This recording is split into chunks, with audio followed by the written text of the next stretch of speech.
1 year ago, I was in Bhutan when I saw a Royal Enfield motorcycle on the roadside in Paro, and instantly an idea was born. I wanted to return and ride motorcycles across the country with my father and brother.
After months of planning, the three of us touched down in the magical land of the Thunder Dragon.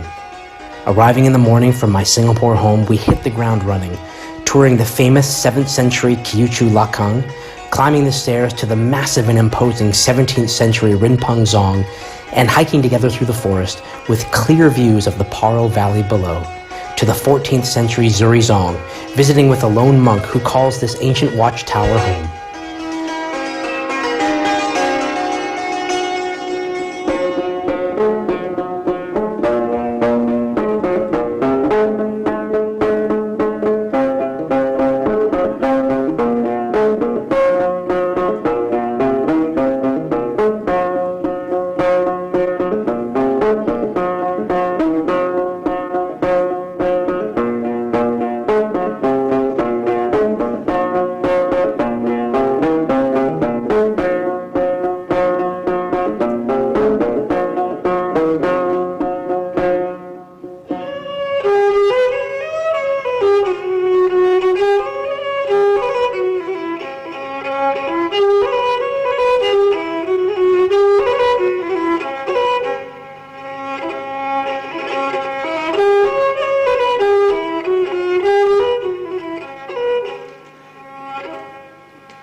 Tomorrow we head to Thimphu to collect our Royal Enfield motorcycles, and our two-wheeled adventure begins.